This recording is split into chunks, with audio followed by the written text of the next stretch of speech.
ज्ञान के दीप जला।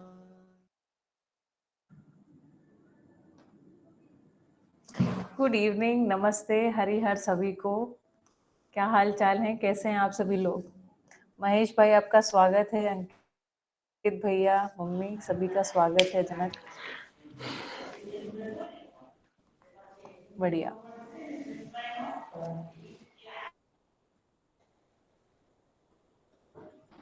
नमस्ते नमस्ते नमस्ते।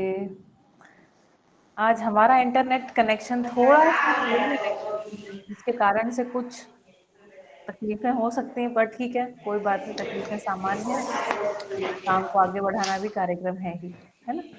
बढ़िया। तो आज से हम लोग शुरू करने वाले हैं जीवन विद्या एक परिचय पुस्तक का पठन, है ना। तो तैयार हैं सभी? ओके, क्या बात है।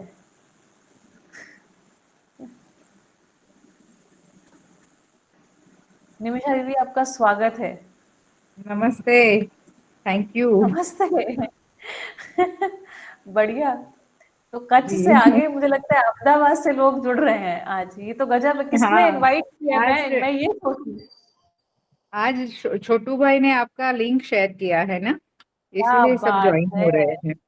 क्या बात है, क्या बात है। जी छोटू अंकल नमस्ते, हरिहर। कच्छ के बाहर लोगों को इनविटेशन भेजने के लिए धन्यवाद। नमस्ते, बढ़िया। कुछ नमस्ते। नए मित्र भी नमस्ते जुड़े होंगे शायद। डॉक्टर साहब, नमस्ते। हाँ, नमस्ते महेश भाई, તમને જોઈને આનંદ। બધાને જોઈને આનંદ। हाँ, बिल्कुल। હવે તમે અમારા કચ્છ ઓરિજિનલ કચ્છના છો તમે। હા। जी, बढ़िया। तो कल हमने 3 सूत्रों की बात करी थी, चर्चा में ही कुछ 3 सूत्र निकल के आए थे, है ना। कार्यक्रम यानी की धीरे धीरे दीदी शुरुआत करेंगे। दीदी हाँ शालिनी जी, दीदी, ये जी। शेयर हमने किया गुजरात ग्रुप में और मुंबई ग्रुप में, और अभी शाम अच्छा, को ही शेयर किया है। हाँ, अच्छा, अच्छा, ओके। शेयर किया और थोड़ा सा लिखा भी। इस तरह से है हमारा कार्यक्रम, तो बढ़िया। इसलिए नए नए मित्र जुड़े हैं, तो स्वागत है हाँ, उनका। बढ़िया। बिल्कुल स्वागत है, खूब स्वागत है, खूब स्वागत है। पिताजी भी आ गए, पिताजी आपका भी स्वागत है ना, मम्मी पापा सब जुड़ गए हैं। बढ़िया। हाँ, नमस्ते, यस। नमस्ते तो नमस्ते, यस। आज हमारी इस वर्कशॉप का जो हमने एक संकल्प लिया है, 200 अध्ययन गोष्ठी, इसका दूसरा दिन है। और इस दूसरे दिन में हम पहले दिन के रिवीजन के साथ शुरुआत करेंगे। कल हमने जितने भी लोग जुड़े थे, 5-7 लोग जो जुड़े थे, उनसे मैंने एक प्रश्न पूछा था, दर्शन की कौन सी ऐसी बात है जो आपको छू गई और इस कारण आपको लगा कि यह विकल्प है, और ना कि यह विकल्प है बल्कि यही एकमात्र विकल्प है, ये भी बात आपको लगी।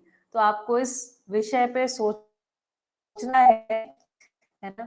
मैं सभी को, बल्कि जो नए लोग भी जुड़े हैं चाहे तो वो भी इस बात को कह सकते हैं, मैं सुनना चाहूंगी, है ना। और फिर हम आगे की आज पठन शुरुआत करेंगे। कौन सी बात आपको छू गई? निमिषा दीदी कुछ कहना चाहें? यह विकल्प है और यही विकल्प है, ये अगर बात आपके भीतर में जगती है जिसके कारण हम इस पथ पर हम चले हैं, है ना, तो वो ऐसी क्या बात आपको छू गई जिसके कारण आपको लगा कि यह विकल्प है और यही एकमात्र विकल्प है। कल बाकी सभी ने शेयर किया था, नए लोगों में से कोई शेयर कर सकते हैं। केतन पटेल भाई का भी खूब स्वागत है। जी महेश भाई, यस। हाँ, उसमें पहली बात तो ये व्यवहारिक है, ठीक है। सीधा कोई आलोक पल्लोक की कोई बात नहीं है, व्यवहार से जुड़ता है, पहली बात। हाँ, दूसरा, ये पूरा व्यवस्था प्रयोजन के साथ जुड़ा है, तो हमें हमारा प्रयोजन पता हो चलता है इससे। तो प्रयोजन से जुड़ते हैं तो सार्थकता से जुड़ना होता है तो हम उसमें ये बात मुझे बहुत ही अच्छी लगी। बहुत बढ़िया, बहुत बढ़िया। वैसे तो बहुत ही बड़ी, और ये इसमें यही विकल्प है, ये भी हाँ। मुझे दृढ़ हो गया है, बस यही भी हाँ, बहुत सुंदर, बहुत सुंदर। बाबा जी ने एक जगह कहा, यह विकल्प है और यही एकमात्र विकल्प है। जिस समय ये निष्कर्ष आपके दिमाग में आता है, उस क्षण से अध्ययन शुरू होता है। उसके पहले तक अध्ययन शुरू ही नहीं होता। आप सिर्फ सुनते रहते हैं और सुन सुन के कहीं ना कहीं कुछ मैचिंग करने का कार्यक्रम करते रहते हैं, वो अध्ययन नहीं है। तो यह विकल्प है और यही विकल्प है, ये एक निष्कर्ष पे हमें पहुंचना है। ठीक है, तो केतन भाई, निमिषा बहन कुछ कहना चाहें तो कहिए, है ना। और तो हम शुरू करेंगे। ठीक है, मुझे लगता है हम शुरुआत कर सकते हैं। तो कल मैंने 2-3 सूत्र कहे थे, अंकित भैया से शुरुआत है। अंकित भैया, मैंने कहा था ना ये हमारी क्लासरूम बिल्कुल क्लासरूम जैसी रहेगी। तो मैं प्रश्न पूछूंगी, एक दिन टेस्ट भी लूंगी आपका। तो मुझे बताइए, कल 2-3 सूत्र मैंने कहे थे और उसमें से वो आप लोगों को बहुत अच्छे भी लगे, तो वो कौन से सूत्र थे? से जागृति के पथ पर कदम रखते ही पाप शाप विषम, मतलब एग्जैक्ट मुझे ध्यान नहीं है, लेकिन वो पाप, ताप और श्राप, है ना। श्राप, पाप, ताप और श्राप सभी श्राप, नष्ट हो जाते हैं। सब बढ़िया, आप तो अच्छे स्टूडेंट हैं, बढ़िया। ओके, और दूसरा सूत्र क्या था, किसको याद है? जिसको भी याद है वो बता सकता है, अपने आप को अनम्यूट करके कह सकते हैं आप। दूसरा सूत्र क्या था? कल 3 सूत्र मैंने कहे थे। शैलेंद्र भाई का इंतजार कर रहे हैं, आज चित्रगुप्त वाली वो बात बताने वाले थे। कल और कौन सा एक सूत्र कहा गया था जी? हाँ पिताजी कहिए। हाँ मम्मी, यस। संबंध में भाव पक्ष का तिरस्कारी। हाँ, आगे? ये हमारी क्लास के बच्चे आधे आधे बोलते हैं, आधे फिर कहते हैं टीचर बोलते हैं। तिरस्कार संबंध, मतलब तिरस्कार का संबंध, अरे नहीं याद है। संबंध में संबंध में भाव पक्ष का शोषण होना ही भाव पक्ष का तिरस्कार है। हाँ, फिर से एक बार ट्राई करिए सही से बोलने का। संबंध में भाव पक्ष का शोषण होना ही भाव का नहीं, तिरस्कार है। नहीं, ये नहीं, आगे इसको पीछे हो रहे हैं शब्द। इस तरीके से कहा जाएगा, संबंध में हाँ। भाव पक्ष का जो है तिरस्कार होना ही शोषण है। हाँ, संबंध में भाव पक्ष का जो तिरस्कार है वही उस संबंध का वो शोषण उसकी है। ये क्रमबद्धता में दूसरी थोड़ा बात। सा इनकी अंतर आ गया है लिखने में, हाँ, इस वजह से ये हाँ, बात कोई बात नहीं, कोई बात नहीं। इन्होंने अच्छा, मैं टेस्ट तो लूंगी, नंबर नहीं दूंगी लेकिन, इसलिए कोई बात नहीं। अच्छा, तीसरी कौन सी बात अच्छी लगी थी? सभी को अच्छी लगी थी, आपने कहा था, फिर हमने उसको सूत्र भी लिखा था ग्रुप में। तीसरी बात का एक हम कहना चाहेंगे कि जैसे मान लीजिए अभी तक जो मान्यताओं के आधार पर हम किसी भी साधु संतों की या ऋषि मुनियों की वाणी को सही मान करके चलने का प्रयास करते थे, उसमें कोई तर्क से तृप्त होने की विधा नहीं थी।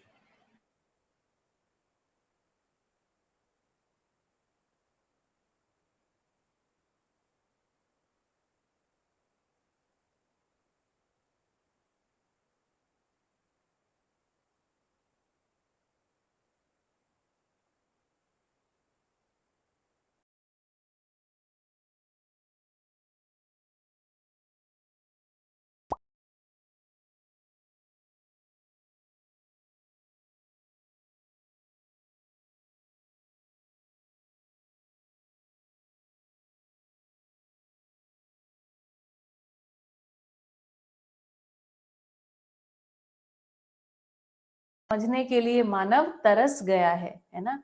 अपने परिचय को जानने के लिए मानव तृषित है और हजारों वर्षों से प्रयासरत भी है। प्रयास प्लस रत, रत मतलब लगा हुआ, प्रयास में लगा हुआ भी है। आज दुनिया में रासायनिक तथा भौतिक शोधों के ढेर लगे हैं, है ना। बहुत सारे शोध हो रहे हैं और सभी शोध किस तरीके के हो रहे हैं? उसमें रासायनिक और भौतिक शोध ही हो रहे हैं। जो चीजें बाहर मनुष्य को दिखाई पड़ रही उनके लिए ही सारा शोध है। एक बार बाबा जी से किसी ने पूछा कि बाबा जी ये मानव अभी तक जागृत क्यों नहीं हो पाया, बहुत समय से मानव जो है वो धरती पर तो है। तो बाबा जी ने कहा उसका कारण ये है कि मनुष्य ने 4 विषय और 5 संवेदनाओं के शोध में अपनी सारी कर्म स्वतंत्रता और कल्पनाशीलता नियोजित कर दिया। इसके कारण क्यों? क्योंकि बाबा जी ने क्या कहा, हमारे पास पूंजी क्या है, हमारे पास कुल मिलाकर के पूंजी क्या है अनुभव तक पहुंचने की? कर्म स्वतंत्रता है ना, मतलब हम कर्म करने में स्वतंत्र हैं। We can choose, we have the power to choose, हमारे अंदर चुनने की और चुन करके जो हम चुनाव करते हैं उस आधार पर कर्म को करने की क्षमता है, कर्म स्वतंत्रता है। ठीक। और दूसरी बात क्या है? कल्पनाशीलता।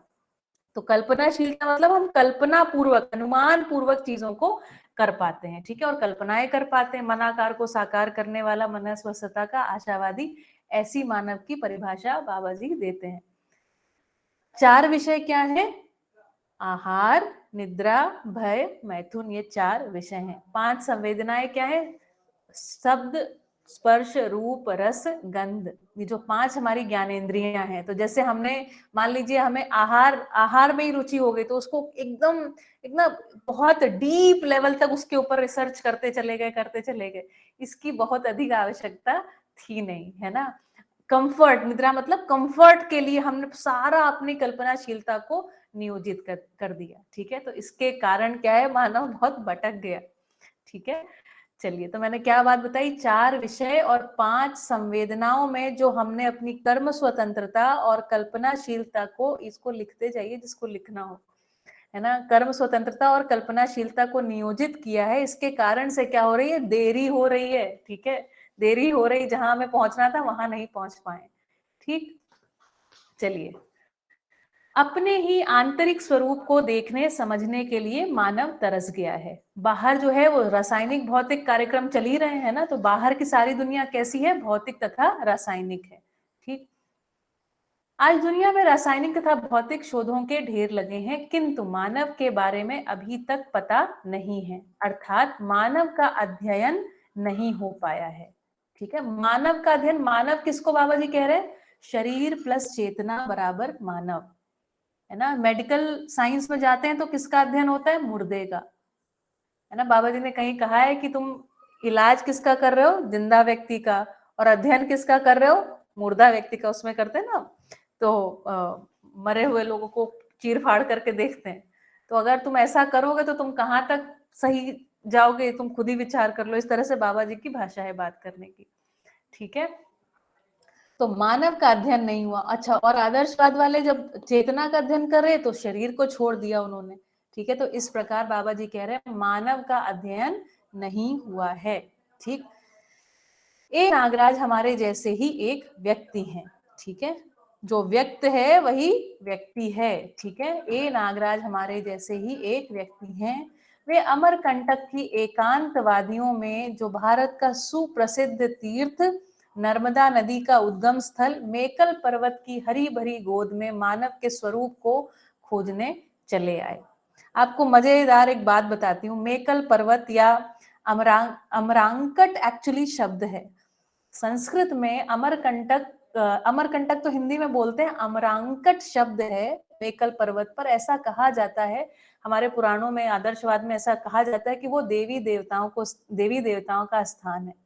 आप सबने पिछली जो हमने बाबा जी का पूरा जीवन चरित्र उसमें हमने पढ़ा था, तो बाबा जी को इसी कारण से, क्योंकि उन्हें लगा कि नर्मदा के किनारे भजन करो, ऐसा उनके गुरुजी ने कहा, तो उन्होंने कहा कहाँ जाएं?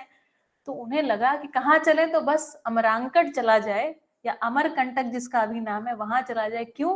क्योंकि वो किसका स्थान है? देवी देवताओं की स्थली माना जाता है, उनका मीटिंग रूम है वो। ठीक है, बढ़िया। चलिए, तो हम कहाँ पहुंचे? यस, ए नागराज हमारे जैसे ही एक व्यक्ति हैं। वे अमरकंटक की एकांतवादियों में जो भारत का सुप्रसिद्ध तीर्थ नर्मदा नदी का उद्गम स्थल है। नर्मदा एकमात्र ऐसी नदी है जो जंगल से होकर के निकलती है। ठीक है, आप अगर वहां जाएं तो देख कर आइएगा, बिल्कुल एक पतली रेखा जैसी नर्मदा निकलती है वहां से। मेकल पर्वत की हरी भरी गोद में मानव के स्वरूप को खोजने चले आए। मैसूर प्रांत के अपने हरे भरे गांव अग्रहार को छोड़कर श्री नागराज, जिन्हें अब बाबा जी कहते हैं, कुछ प्रश्नों के उत्तर ढूंढने आए थे। घोर जंगल, घोर शीत, वर्षा, जंगली जानवर, भोजन की व्यवस्था नहीं और तमाम असुविधाओं में जीकर वे अनुसंधान करते रहे।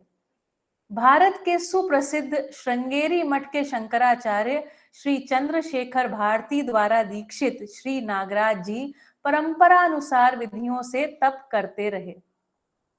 अपने अनुसंधान के क्रम में उनको समाधि की स्थिति प्राप्त हुई। इसके पीछे की सारी कहानी आपने सुनी हुई है पिछली क्लास में। किंतु अपने प्रश्नों का उत्तर नहीं मिलने के कारण उन्होंने संयम किया। अच्छा, संयम किस तत्व पर किया? अगर किसी को याद है बाबा जी ने किस तत्व पर संयम किया है? Yes, classroom. आकाश तत्व पर, यस, है ना। आकाश मतलब ये जो खाली स्थान है ना, और मुझे ऐसा लगता है कि चूंकि उन्होंने व्यापक अथवा आकाश अथवा खाली स्थान पर संयम किया, इसलिए ये बात उन्हें मिल गई, है ना। अन्यथा लोग जल तत्व, कहीं एक किताब में बाबा जी ने लिखा है, जो व्यक्ति अग्नि पर संयम करे तो क्या होता है, जल पर संयम करे तो क्या होता है। अलग अलग स्थानों पे, जैसे कहीं एक अलग स्थान पे आप संयम करते हैं तो आपको भूख प्यास से मुक्ति हो जाती, इस तरह की सिद्धियां भी प्राप्त होती हैं। पर मुझे ये बड़े मजेदार बात लगी कि बाबा जी ने किस विधि से सोच लिया होगा कि मैं आकाश तत्व पर संयम करूंगा, और मुझे लगता है कि इसके कारण से ये चित्र उन्हें स्पष्ट हो गया पूरे अस्तित्व का। ठीक है, चलिए। अपने अनुसंधान के क्रम में उनको समाधि की स्थिति प्राप्त हुई, किंतु अपने प्रश्नों का उत्तर नहीं मिलने के कारण उन्होंने संयम किया। संयम करने पर बाबा जी को पूरा सह अस्तित्व समझ में आ गया। सह अस्तित्व शब्द को सुनिए फिर से। सह मतलब साथ में, अस्ति, अस्ति मतलब है, त्व मतलब व्यवस्था, सब कुछ साथ में व्यवस्था स्वरूप है।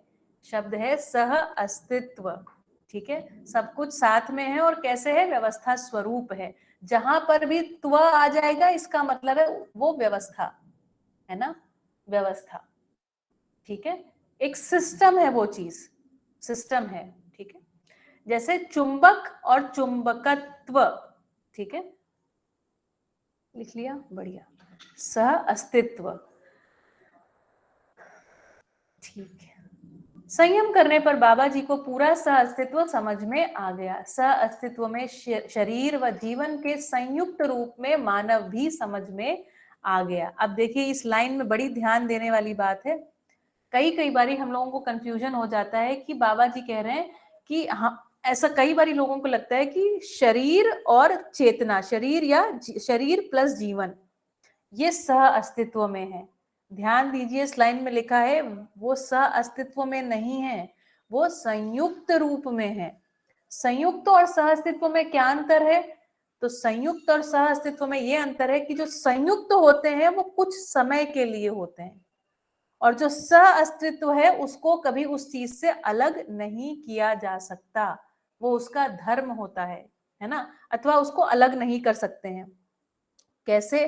जैसे चुंबक से चुंबकत्व को अलग नहीं किया जा सकता, गाय से गायत्व को अलग नहीं किया जा सकता, पानी से उसके प्यास बुझाने की क्षमता को अलग नहीं किया जा सकता। ये सह अस्तित्व है। पानी वस्तु है और उसमें उसकी उपयोगिता के रूप में क्या रखी हुई है? उसकी प्यास बुझाने की क्षमता। पानी और प्यास बुझाने की क्षमता का सह अस्तित्व है, यह स्थिति गति स्वरूप में रहता है। ठीक, बात पकड़ में आ गई। शरीर और जीवन किस रूप में है? संयुक्त रूप में है, सह अस्तित्व में नहीं है। क्यों नहीं है? अब आप कल्पना कर सकते हैं क्यों। क्योंकि कुछ समय के बाद ये शरीर छूट जाता है। ठीक है, तो संयुक्त रूप में है, सह अस्तित्व में नहीं है। चलिए,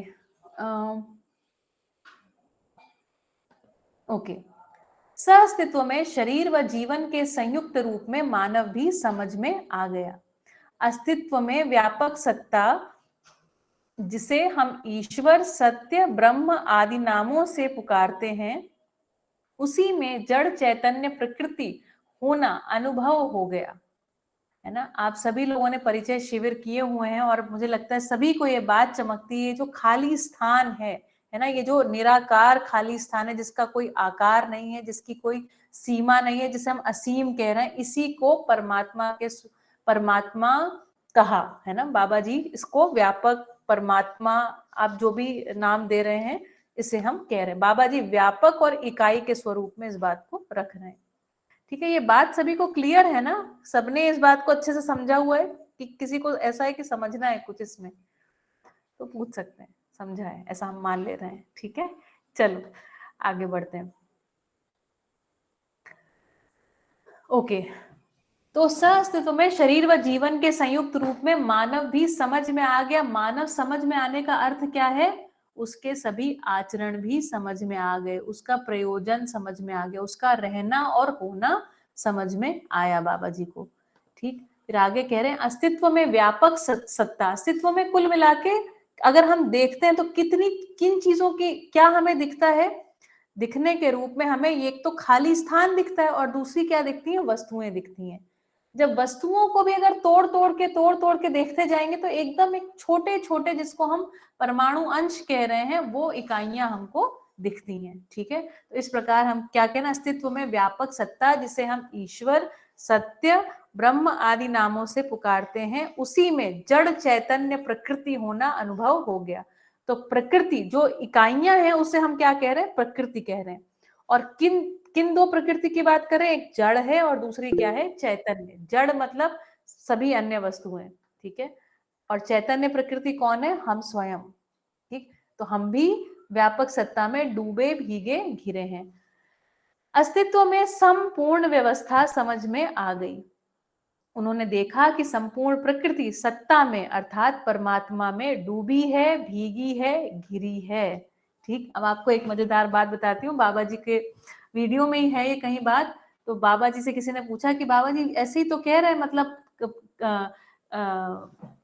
कण कण में परमात्मा है ना, जैसे गीता में या कहीं बहुत सारी जगह आपने सुना होगा कि परमात्मा तो हर कण कण में है, तो आप कौन सी अलग बात कह रहे हैं?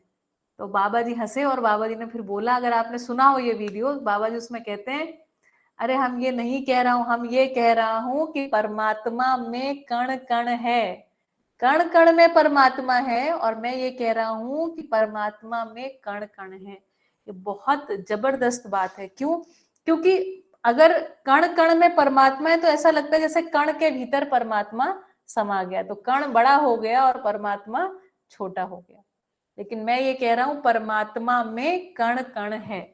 ठीक है, तो ये बहुत इंपॉर्टेंट शिफ्ट है यहाँ पर। ठीक है, चलिए, साधना क्रम से ही उनके, अच्छा यहाँ पर ध्यान दीजिए जो लोग पहली बार पढ़ रहे हैं, तो अस्तित्व में संपूर्ण व्यवस्था समझ में आ गई। उन्होंने देखा कि संपूर्ण प्रकृति है ना, जड़ हो अथवा चैतन्य हो, परमात्मा में डूबी है, भीगी है, घिरी है।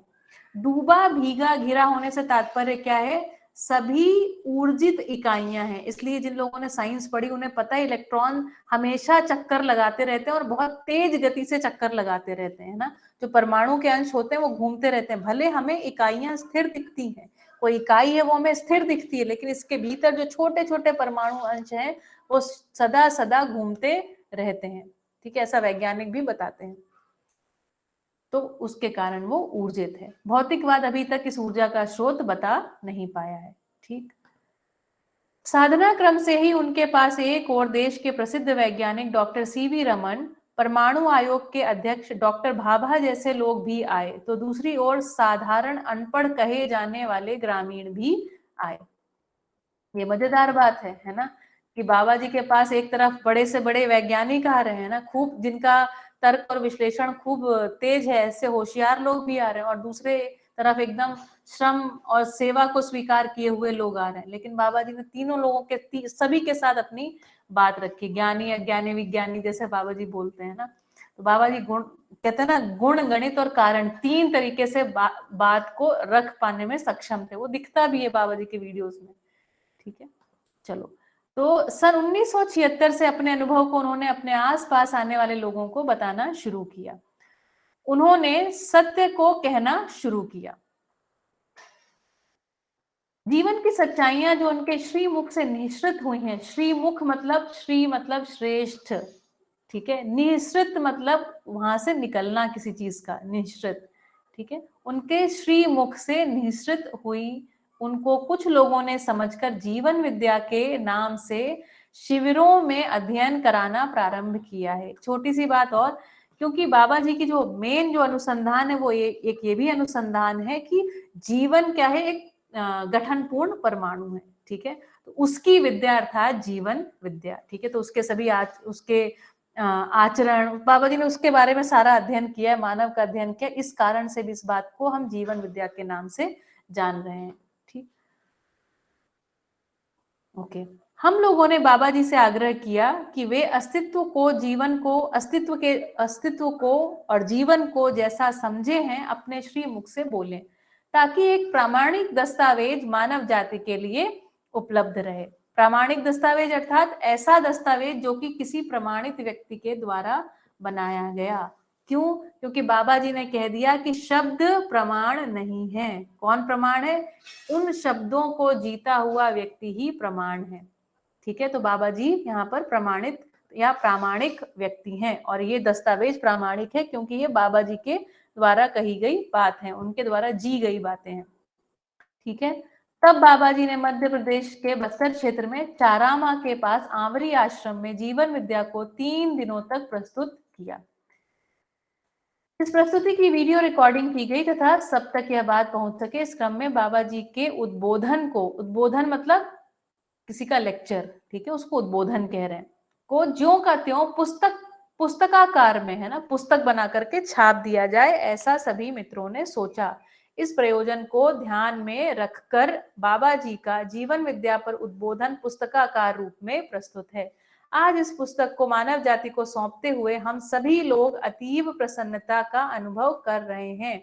अतीव मतलब बहुत अधिक, ठीक। यह पुस्तक मानव को स्वयं के बारे में, अस्तित्व के बारे में भ्रम को दूर करने में उपयोगी होगी। इसी आशा विश्वास के साथ राजन शर्मा, नंदिनी नगर, दुर्ग। बढ़िया, चलिए आगे पढ़ते हैं। जीवन विद्या एक परिचय किताब शुरू होती है, पहली बात ही कहा उन्होंने विकल्प, और मजेदार बात जानते हैं क्या है? हर एक किताब जो आप पढ़ेंगे 14 पुस्तकों में, हर बार सबसे पहली चीज विकल्प, और विकल्प अपने आप में भी एक पुस्तक के रूप में बाबा जी ने लिखा है। बार बार इसका मतलब बाबा जी ये ध्यान दिलाना चाहते हैं कि भाई ये बात ध्यान दीजिए कि यह एक विकल्प है, इसको मिक्सिंग ना किया जाए, मिक्स कर करके मत देखिए कि अरे ये भी वहां कहा गया, ऐसा भी कहा गया, ये भी कहा गया, इस विधि से आप पहुंचेंगे नहीं। ये बहुत सुंदर बात है, ध्यान देने योग्य बात है, हर पुस्तक के स्टार्टिंग में ये बात को जोड़ा गया है, ठीक है, इसका मतलब बाबा जी इस बात पे रीइंफोर्स कराना चाहते हैं। चलिए, विकल्प है, किस चीज का विकल्प है? तो पहली बात कह रहे हैं अस्थिरता, अनिश्चयता मूलक भौतिक रासायनिक वस्तु केंद्रित विचार बनाम विज्ञान विधि से मानव का अध्ययन नहीं हो पाया। ये अस्थिरता अनिश्चयता क्या है, इसको या तो मैं क्या करूं, कल समझाऊंगी या तो फिर अभी समझाती हूँ थोड़ी देर। हाँ यस छोटू अंकल, यस बताइए, कहिए। थोड़ा सा जो राजन शर्मा का नाम आया ना, जी तो जी, राजन जी, हाँ राजन जी के बारे में छोटा सा परिचय मैं दे दूं कि वो अछोटी में भी उनका निवास स्थान है और पास के गांव में भी है, और वहाँ पे वो पुराने साथी है बाबा जी के, और अछोटी की स्थापना में उनका भी सब लोगों ने मिलके 2000 की सन में वो शुरू किया था। तो राजन भाई अभी भी उनका थोड़ा मानना है कि भारतीय जनता जो है वो आदर्शवादी है, तो इसलिए वो कथा, भागवत कथा वगैरह जो करते हैं और उसके साथ में जीवन विद्या का को भी प्रस्तुत करते हैं। तो इसकी ये छोटा सा उनका परिचय है। अभी भी उनकी उम्र होगी 80 के ऊपर ही होगी, किंतु हम लोग मिले थे जब हम वहाँ पे अध्ययन में थे तभी। अस्तु। बढ़िया। आप लोग उनको कई सारे वीडियोस में भी देख सकते हैं, बाबा जी की जो मूवी बनाई गई है उसमें भी देखा जा सकता है ना उन्हें। तो ठीक, बढ़िया, धन्यवाद इसको ऐड करने के लिए। तो हम लोग विकल्प को पढ़ रहे हैं, यह विकल्प है, यही विकल्प है, इतनी समीक्षा तो होनी चाहिए।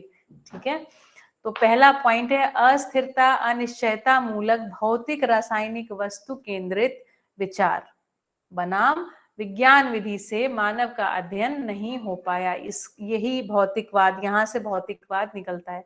कितने लोगों को हाइजेनबर्ग का अनसर्टेनिटी प्रिंसिपल पता है, उन्होंने उसको पढ़ा है, और कितने लोगों को ये नहीं पता है?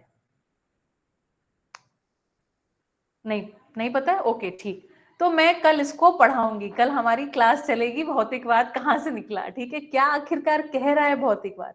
कई बार जब हम इन बातों को, और ये बातें बार बार रिपीट होती रहती, तो लगता है पता नहीं क्या बोल रहे हैं, समझ में नहीं आ रहा है।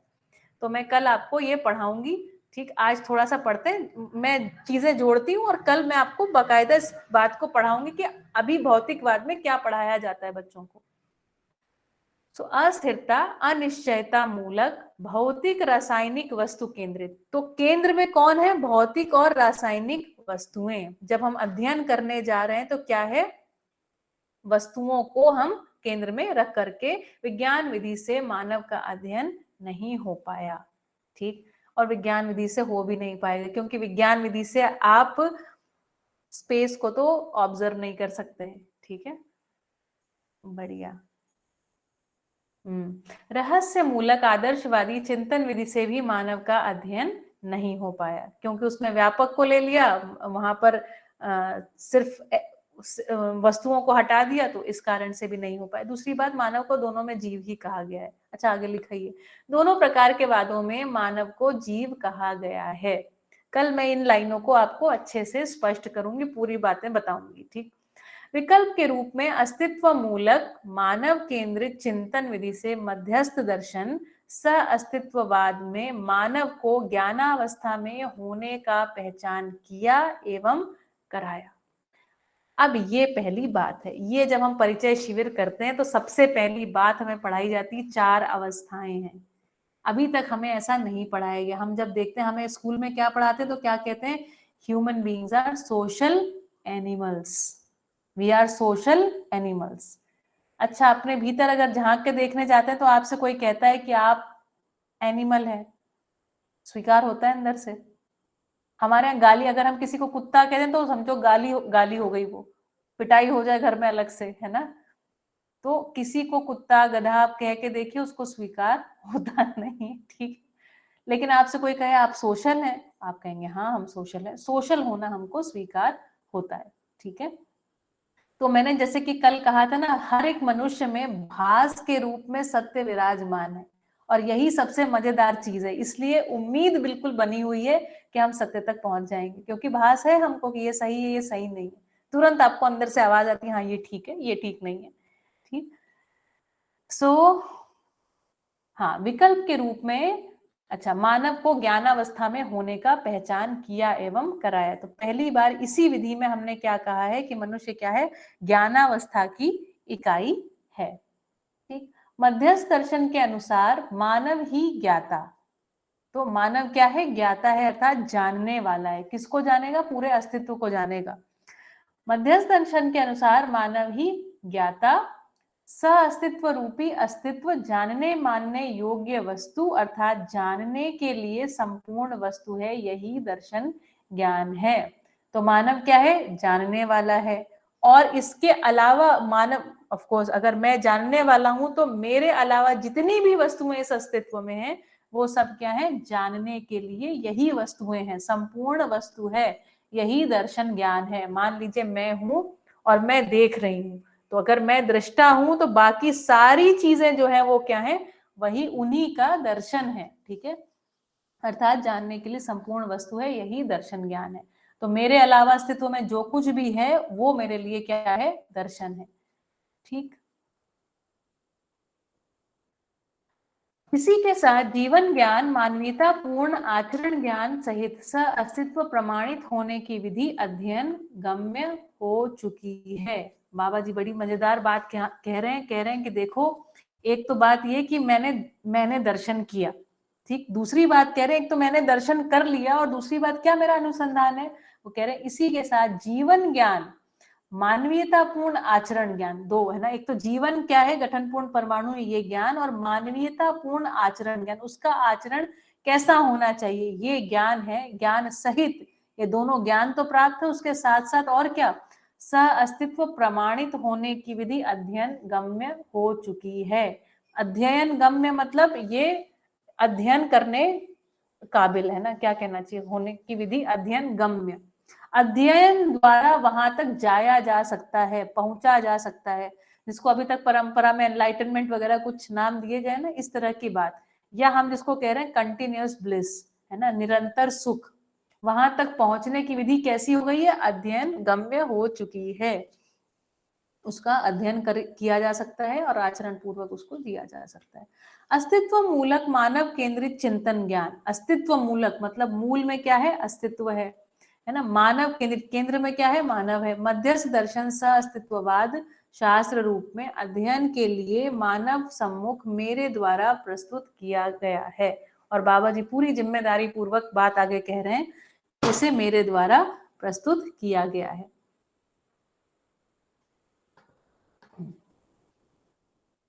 अस्तित्व मूलक मानव केंद्रित चिंतन के पूर्व मेरी अर्थात ए नागराज जी की, ए नागराज, जिनका ए का फुल फॉर्म है अग्रहार नागराज, जिला हासन, कर्नाटक प्रदेश, भारत, दीक्षा आध्यात्मवादी ज्ञान वैदिक विचार सहज उपासना कर्म से हुई। वो अपना बैकग्राउंड बता रहे हैं यहाँ पर। वेदांत के अनुसार ज्ञान क्या है, ब्रह्म सत्य जगत मिथ्या, जबकि ब्रह्म से जीव जगत की उत्पत्ति बताई गई। कल मैं आपको इस चीज को इलस्ट्रेट करके समझा करके बताऊंगी कि बाबा जी कहाँ पे कह रहे हैं, कहाँ कॉन्फ्लिक्ट आ रहा है, ठीक है। तो वेदांत के अनुसार ब्रह्म सत्य है ना। ब्रह्म अर्थात ये व्यापक वस्तु को ब्रह्म कह रहे हैं, ठीक है। ब्रह्म क्या है, ये सत्य है, ये मतलब ये हमेशा एज इट इज बना रहता है, ठीक है। ये ब्रह्म सत्य है, और जगत क्या है, मिथ्या है, ठीक है। जगत मिथ्या है, और फिर क्या कह दिया, इसमें गड़बड़ क्या हो गई, ब्रह्म सत्य है जगत मिथ्या, ये बात ठीक है ना, परमानेंस नहीं दिखाई पड़ती वस्तुओं में। लेकिन फिर कह रहे हैं गड़बड़ यहाँ हो गई कि जबकि ब्रह्म से जीव जगत की उत्पत्ति बताई गई। तो ये जो ब्रह्म है, जो व्यापक वस्तु है, वस्तु मतलब वास्तविकता, कल याद मैंने क्या कहा था, शब्द के मूल में अर्थ, अर्थ के मूल में वस्तु, वस्तु के मूल में वास्तविकता है, ठीक है। तो ब्रह्म सत्य जगत मिथ्या, चलो एक बात ठीक है। लेकिन अगली बात क्या कह दी गई वेदांत में, ब्रह्म से जीव जगत की उत्पत्ति बताई गई। मतलब कह रहे कुछ नहीं से कुछ उत्पन्न हो रहा है, ये बात उनको पची नहीं। आप खुद भी कल्पना कीजिए कि जैसे कोई एक वस्तु है ना, इस वस्तु के हम हिस्से हिस्से हिस्से हिस्से करते जाएं, तोड़ते जाएं, तोड़ते जाएं, तो क्या आपकी कल्पना में आता है कि इसको कभी ऐसा तोड़ते जाएंगे कि एक समय में जा करके वो छोटी से छोटा हिस्सा कुछ नहीं हो जाएगा? ऐसा होगा क्या? ऐसा कल्पना में आता नहीं है। देखिए भास के स्तर पर हम ऑलरेडी, हमें ये बात स्पष्ट हो जाती है, ठीक है। तो ब्रह्म सत्य जगत मिथ्या, और कह रहे हैं ब्रह्म से जीव जगत की उत्पत्ति बताई गई। मतलब कुछ नहीं से कुछ पैदा हो रहा है ना। कुछ नहीं से जो कुछ पैदा हो रहा है, मतलब कुछ नहीं, ये जो खाली जगह है, इसको यहाँ से कुछ पैदा हो रहा है। तो इसका मतलब ये हो गया कि ये जो व्यापक वस्तु है वो घट बढ़ रहा है ना। अगर उसमें से कुछ निकल के पैदा हो रहा है, इसका मतलब क्या, जितना व्यापक था उसमें से कुछ माइनस हो रहा है, कुछ चीज से वस्तु बन रही है ना। यही अस्थिरता अनिश्चितता है, बाय द वे, है ना, जो मैं कल पढ़ाऊंगी आपको। तो ब्रह्म से जीव जगत की उत्पत्ति बताई गई, ये बात उनको पची नहीं। यस, हाँ निशा दीदी। और दूसरा इससे ये भी बोला है कि उन्होंने भी बोला है, और वैसे भी हम सोच सकते हैं कि ब्रह्म सत्य जगत मिथ्या, तो जैसे बोल रहे हैं कि एक एनिमल के बच्चे से एनिमल पैदा होता है, तो सत्य से मिथ्या कैसा पैदा होता है, हाँ ऐसा बता रहे हैं। वो भी चीज है इसमें, है ना। हाँ बिल्कुल बिल्कुल, ऐसा ही कह रहे हैं ना। कह रहे हैं कि जब सीड जो होता है उसी से ट्री आ रहा है ना, जैसा बीज है वैसे ही हमको दिखाई पड़ता है फल, अब उससे अलग कैसे हो जाएगा ना। और जो मैंने बात कही वो एकदम टेक्निकल बात मैं यहाँ पर बता रही हूँ, ठीक है। जी जी, चलिए बढ़िया, सही धन्यवाद। जी। ठीक है, तो सत्य वेदांत के से मिथ्या, अनुसार सत्य से सत्य ही पैदा होता, सत्य से सत्य ही मिथ्या, पैदा हाँ वही मिथ्या जगत की बिल्कुल बात जो हुई वो उनको कन्फ्लिक्ट लगी वही। कन्फ्लिक्ट है, बिल्कुल ठीक बात है ना। तो ब्रह्म से जीव जगत की उत्पत्ति बताई गई और ये बात उनको कुल मिलाकर के पची नहीं। अब कह रहे हैं वेदांत के अनुसार और क्या बातें हैं, तो देखिए यहाँ पर ध्यान देने योग्य बात है, बाबा जी ने जैसे ब्रह्म सत्य जगत मिथ्या के बजाय उन्होंने क्या उद्घोष दिया है, अस्तित्व सह अस्तित्व है। इसी प्रकार उपासना को भी उन्होंने अलग से डिफाइन किया, कर्म को भी डिफाइन किया, है ना। शब्द यही लिए हुए हैं लेकिन उनका डेफिनेशन अलग दिया हुआ है। उपासना क्या है, देवी देवताओं के संदर्भ में सभी उपासनाएं हैं। कर्म क्या है, स्वर्ग में मिलने वाले सभी कर्म, है ना, जो अच्छे कर्म कुल मिलाकर के भाषा के रूप में अच्छे कर्म, है ना, जिससे स्वर्ग मिले अथवा स्वर्ग में जैसा होता हो उस प्रकार के कर्म। ठीक है। मनु धर्म शास्त्र में 4 वर्ण 4 आश्रमों का नित्य कर्म प्रस्तावित है। 4 वर्ण हम सबको पता है, ब्राह्मण, क्षत्रिय, वैश्य और शूद्र, ये 4 वर्ण है। 4 आश्रम कौन से हैं, तो हमारा जो बचपन रहता है उसके बाद क्या बोलते हैं उसके, कौन से हमारे 4 आश्रम हैं, बताइए पिताजी बताइए, 4 आश्रम कौन से हैं? ब्रह्मचर्य, गृहस्थ, वानप्रस्थ और संन्यास। संन्यास, और ये 4 संन्यास। आश्रम है। हाँ, 4 आश्रमों का नित्य कर्म प्रस्तावित है। ठीक है।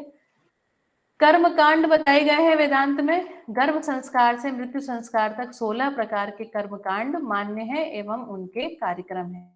अब ये सब करते हुए इन सब के अध्ययन से मेरे मन में प्रश्न उभरा कि सत्यम ज्ञानम अनंतम ब्रह्म से उत्पन्न जीव जगत मिथ्या कैसे है ना। सत्यम ज्ञानम, ज्ञान क्या है, सत्य है, और ब्रह्म क्या है, अनंत है। उससे उत्पन्न जो जीव जगत है वह मिथ्या कैसे हो गया। तत्कालीन वेदज्ञों एवं विद्वानों के साथ जिज्ञासा करने के क्रम में मुझे समाधि में अज्ञात के ज्ञात होने का आश्वासन मिला। लोगों ने कहा कि भाई तुमको ज्ञात हो जाएगा, हमसे मत पूछो कुल मिलाकर के। ठीक है, उनके पास उत्तर थे नहीं। शास्त्रों के समर्थन के आधार पर साधना, समाधि, संयम कार्य संपन्न करने की स्वीकृति हुई। मैंने साधना, समाधि, संयम की स्थिति में संपूर्ण अस्तित्व, सह अस्तित्व होने रहने के रूप में अध्ययन, अनुभव विधि से पूर्ण समझ को प्राप्त किया, जिसके फलस्वरूप मध्यस्थ दर्शन सह अस्तित्ववाद वांग्मय के रूप में विकल्प प्रकट हुआ। ठीक है।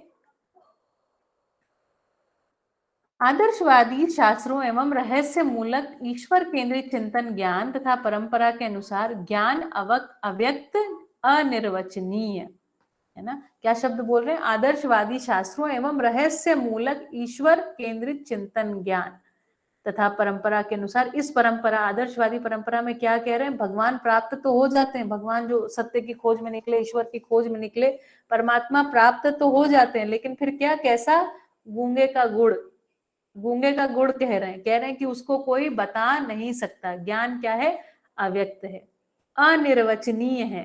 ठीक है, उसे शब्दों में कहा नहीं जा सकता, उसे एक्सप्रेस नहीं किया जा सकता।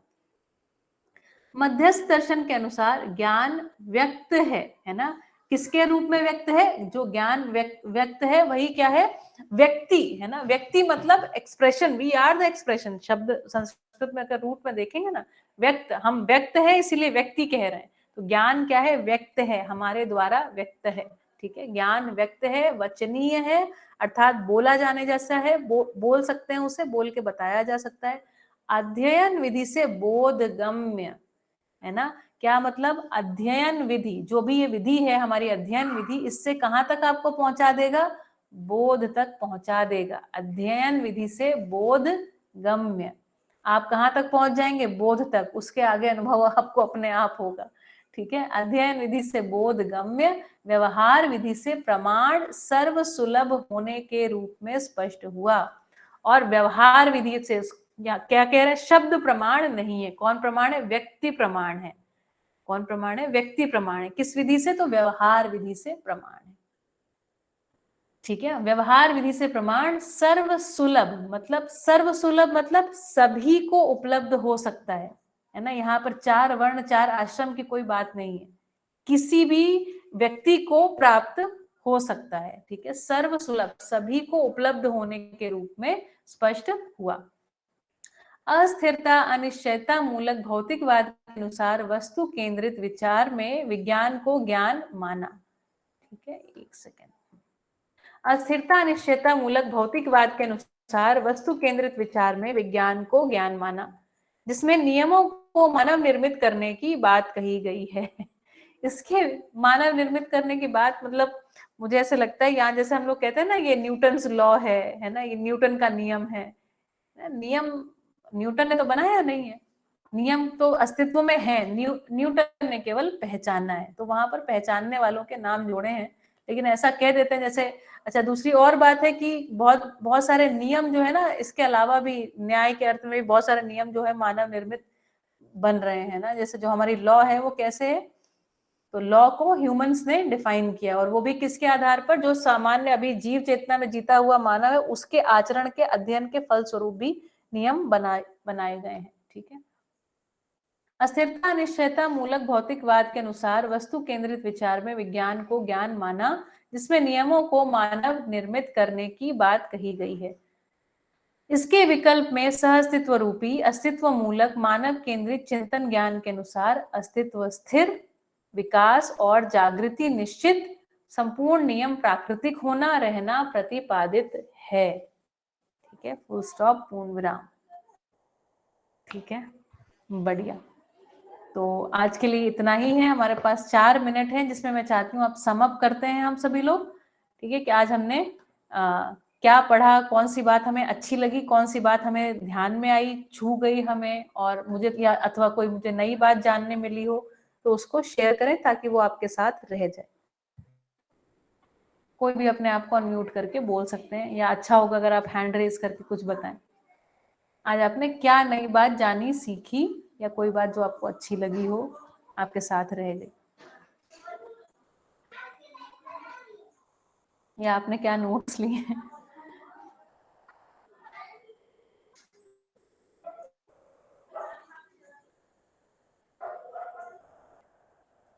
नमस्ते। नमस्ते, यस जी अंकल जी बताइए। ओके, यदि कोई आगे नहीं आते हैं तो हाँ हम थोड़ा रिवीजन कर लें। बाबा जी ने अपनी जो यात्रा में अपने जो जिज्ञासा थी उसमें देखा कि एक तो ब्रह्म सत्य जगत मिथ्या, तो ये बात उनको नहीं बची। फिर दूसरा, ब्रह्म से जगत की उत्पत्ति हुई, तो वो बात भी उन्होंने कि जो हमने एक्सप्लेनेशन किया अभी, तो उसके हिसाब से उनको ये भी नहीं बचा। फिर तीसरी बात, ये जो ज्ञान है वो वचनीय है और व्यक्ति उसको जी सकता है और उसको अध्ययन हो सकता है। ये बात, ये सब मौलिक बातें हैं। ये जो आज का जो टॉपिक है ना, इसमें सब बहुत ही बेसिक बातें आ रही है, तो इसलिए ये बहुत ही महत्व की बातें हैं। तो उन्होंने कहा कि ये सब समझा जा सकता है और ये बताया जा सकता है, और व्यक्ति प्रमाण है, शब्द प्रमाण नहीं है। और साथ में भौतिकवाद की समीक्षा की कि अनिश्चय मूलक और अस्थिरता मूलक जो विज्ञान आदि जो ज्ञान, जो इसको ज्ञान बता रहे हैं, वो असल में तो प्रकृति का अध्ययन है, और उसमें जो मेडिकल साइंस है तो उसमें शरीर का अध्ययन हुआ, यानी कि उसका चीर फाड़ करके, और जीवन का अध्ययन नहीं हुआ है। यानी कि देखा जाए तो मानव का अध्ययन नहीं हुआ है। और आदर्शवाद में देखें तो वहाँ पे जीवन के बारे में, यानी कि अस्तित्व के बारे में कुछ चर्चा तो हुई ही है, ये सब शब्दावली भी वहीं से आई है, किंतु फिर उसमें ये जो भौतिक जगत है उसकी बातें नहीं आती है। ये मुझे समझ में आया। अस्तु। बहुत बढ़िया, जबरदस्त, धन्यवाद, बढ़िया। हाँ मम्मी, अभी आप बोल सकते हैं, आपने हाथ उठाया है तो जी। हम्म हमें बाबा जी की सबसे अच्छी बात ये लगती है हम्म कि बाबा जी ने कहा कि मानव जो है ज्ञानावस्था की इकाई के रूप में उन्होंने पहचाना, और ये बात हमको भी ठीक लगती है। मानव ही ज्ञाता है, मानव ही जानने वाला है, और जानने की क्षमता भी उसके अंदर विद्यमान है। ऐसे बाबा जी ने मतलब जान पाए, समझ पाए। अध्ययन करके मानव को जाना जा सकता है, और मध्यस्थ दर्शन में अध्ययन विधि से बोध तक पहुंचा जा सकता है। इस हाँ ज्ञान को वचनों में कहा जा सकता है। जैसे कि मान्यताओं के आधार पर लोगों ने जो भी जाना, या गूंगे का गुड़ जैसी बात आपने बताई, तो उसमें ये बात नहीं है, और इसको वचनों के रूप में, अध्ययन के रूप में बोला जा सकता है, कराया जा सकता है। बाबा जी ने ऐसा देखा, इसलिए अस्तित्व के बारे में संपूर्ण मतलब जो है जान पाए बाबा जी।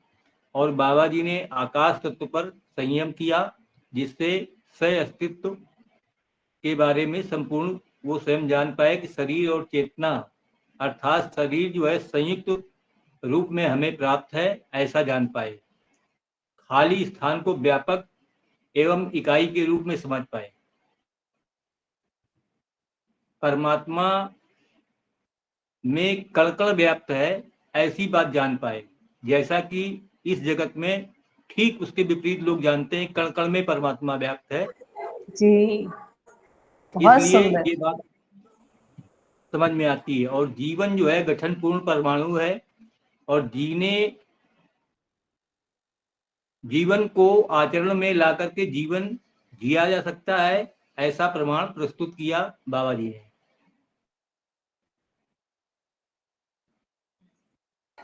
क्या बात है पिताजी, वाह।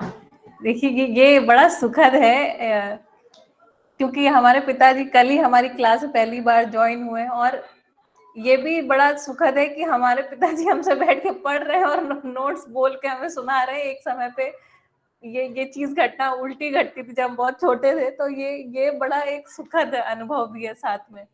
है ना, तो मैंने इसका भरपूर इसका एक ही प्रमाण है, जी कभी गाड़ी नाव पर, कभी नाव गाड़ी पर होती है, ऐसा भी हमने देखा है। हाँ पिताजी, तो मैं 63 ईयर की जर्नी में कई बार ऐसा हमने देखा कि जिसको हमने पढ़ाया वही हमें ज्ञान देने लगता है, और वो ज्ञान समझ में आया, इसलिए हमको लेना ठीक है। इस सही बात को बात भी है हम बता पिताजी। पाए। हाँ, तो ये क्लासेस निमिषा दीदी, केतन भाई, जो भी नए लोग हैं, मैं खास मेरे माता पिता को ध्यान में रख करके क्लासेस चला रही हूँ। एकदम धीमे धीमे इसलिए जाऊंगी, हर चीज जैसे मेरे पिताजी बचपन में बोलते थे, हिज्जे हिज्जे खोल के पढ़ाओ। हिज्जे हिज्जे मतलब कोई चीज को बिल्कुल डाइसेक्ट करो और वैसे पढ़ाओ, है ना, या वैसे पढ़ो। तो स्टेप बाय मुझे लगता स्टेप। है ये एक पेमेंट, क्या बैक पेमेंट क्या कहना चाहिए, वापस देने का कार्यक्रम है। रीपे कर रहे हैं ना, रीपे तो हालांकि कर नहीं पाएंगे, है ना, पेमेंट तो आगे ही चलता है। सो रीपेमेंट जैसी बात नहीं, लेकिन जो जो चल सकता है। पिताजी आपने बहुत बढ़िया से सारी बातें बताई, और देखिए बात बड़ी सुंदर है कि परमात्मा में कण कण है और कण कण में परमात्मा है। जिस क्षण हम ये कहते हैं ना कण कण में परमात्मा है, वहीं से अभिमान का उद्भव है। अगर आप मेरी बात समझ पाए, जिस क्षण मैंने कह दिया कण कण में मुझ में परमात्मा विराजमान है, अभिमान है ना। चलिए खैर, तो बढ़िया। मम्मी आप कुछ ऐड करिए। हाँ, आप अनम्यूट कर लीजिए अपने आप को। कौन सी अच्छी बात लगी, नई बात लगी, समझ में क्या आया, कौन सी बात यही ध्यान में हमें भी समझ रहेगी? में आया। पहले हम कहते थे ना कि कण कण में भगवान है, लेकिन नहीं, भगवान में कण कण है। अब समझ में आया। हाँ, भगवान में यही कण नई कण है। ये ये नई और बात समझ में आई। हाँ, और थोड़ा और कहिए, जल्दी से अनम्यूट कर लीजिए वापस अपने आप को। हाँ, और क्या बात और अच्छी लगी?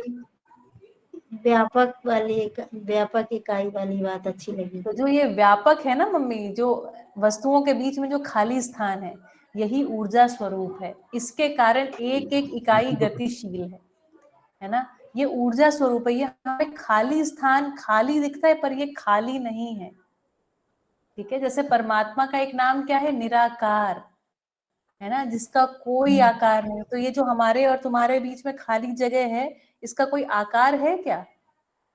पूरे अस्तित्व में अगर दर्शन करने जाएं तो एक यही वस्तु दिखती जो क्या है? निराकार है, असीम। क्या इस वस्तु को सीमा में बांध सकते हैं?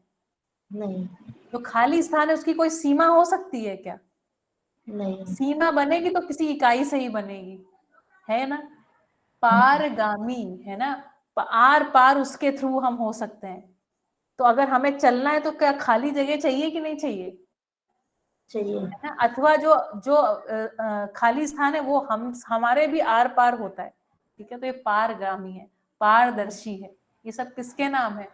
परमात्मा के, परमात्मा है ना। परमेश्वर, है ना। परमात्मा, आत्मा से भी जो सूक्ष्म है, जो आत्मा के भीतर भी रिस गया है ना, या जिसमें आत्मा डूबी भीगी गिरी है, वो क्या है? परमात्मा। जैसे अणु से छोटा क्या है? परमाणु। अणु बड़ा होता है, परमाणु छोटा होता है। इसी तरह आत्मा बड़ा है कुछ और परमात्मा उससे भी सूक्ष्म है। ठीक है, परमात्मा। इसलिए जो ये जो खाली स्थान है ना, यही परमात्मा है। ठीक है, बात पकड़ में आई? ये प्रतिपादन है। ठीक है, ये प्रतिपादन है, ये व्यापक, ये इकाई, ये और इकाई मतलब कोई भी छोटा सा परमाणु का एक अंश। और हम तो बहुत सारे ढेर सारे परमाणुओं से बने हुए कोई स्ट्रक्चर है ना। प्रकृति के ऐश्वर्य को देख करके समझा जा सकता है कि ये ऐश्वर्य ही ईश्वर है। प्रकृति का जो ऐश्वर्य है, उसका जो कारण है अथवा महाकारण है, उसका नाम ही ईश्वर है। प्रकृति का जो ऐश्वर्य है ना, ऐश्वर्य किस कारण से? विभव के कारण से। एक छोटी सी बात ऐड करती हूँ। विभव क्या है? देखो, किसी भी रचना को बनने में बहुत थोड़ा समय लगता है, उसके नष्ट होने में भी बहुत थोड़ा समय लगता है, लेकिन वो एक अधिक लंबे समय के लिए बनी रहती है। ये जो किसी वस्तु का बने रहना, सृजन और विनाश, ये तो दो हिस्से हैं, लेकिन इसके बीच में क्या है? विभव है। विभव मतलब बने रहना। और चूंकि वस्तुएं अधिक समय बनी रहती, इसलिए ही हमें अस्तित्व में इतनी ढेर सारी चीजें दिखाई पड़ती हैं। ये परमात्मा का वैभव है, ये उसकी कृपा है। हमको इतने समय मिलता, नहीं तो समय ना मिले। 9 महीने पैदा हुए, 9 महीने जिंदगी चली, 9 महीने वापस निकल लिए, है ना। इसलिए ये जो ऐश्वर्य है, इसके कारण इसका दूसरा नाम ईश्वर भी है। ठीक, बात पकड़ में आ गई? बढ़िया। चलिए, और बताइए, और कौन है? यस, केतन भाई कुछ कहें? यस, नमस्ते जी, बताइए। हाँ, मुझे तो एक्चुअली ये सब पहले से पता है। मैं करीबन 1 साल से बहुत बढ़िया से कर रहा हूँ स्टडी। तो 500 से ज्यादा वीडियो देखे हैं क्या बात है। जीवन विद्या के 1 बढ़िया। साल तो में। आप हमें एक अच्छी बात बता दीजिए आज जाते जाते। क्या अच्छी बात? कुछ कोई क्वेश्चन? अच्छी बात बता दीजिए, कोई भी दर्शन की जो आपको बात अच्छी लगी हो, आज सारे दिन जो भी आपने सुना उसमें से कोई एक अच्छी बात, कुछ भी बता दीजिए। अभी तो मेरा वो गणेश बागड़िया जी का है सार सत्र। अच्छा, उसमें 15 डेज जाने वाले हैं। हमारा 6-7 लोगों का ग्रुप है। तो उसमें करीबन मैंने करीबन 33 प्लस 26, करीबन 50 से ज्यादा ऑडियो उनके सुने, गणेश बागड़िया। बहुत बढ़िया। तो मैंने तो सोम भैया के भी 100 से ज्यादा वीडियो सुने होंगे। श्रवण भैया को सुना, राकेश गुप्ता को सुना, अशोक गोपाला को सुना, क्या बात साधन है। साधन भैया को हापुड़ में 1 महीना रहा था। अच्छा, और साधन भैया चेतनावादी मनोविज्ञान हाँ, वो मैंने बहुत सुना। बढ़िया है जी। सोम भैया का 4 शिविर अटेंड किया था अच्छा, ये साल में। और 2 शिविर अजय जैन का अटेंड किया अध्ययन। क्या बात है। दर्शन से तो जुड़े हुए आपको कितना समय हुआ? 1 साल, मई महीने में, लास्ट क्या में महीने। बात है। इसको कहते हैं गति ना, बाबा जी पहले कहते हैं जी। मैं 2018 में आया था, तब समझ में अच्छा, नहीं आया था, छोड़ दिया था। तो फिर ओ, हाँ, फिर से 22 में फिर से जोड़ा। क्या बात है। तो मेरा एक्चुअली साधना का बैकग्राउंड है। हम्म।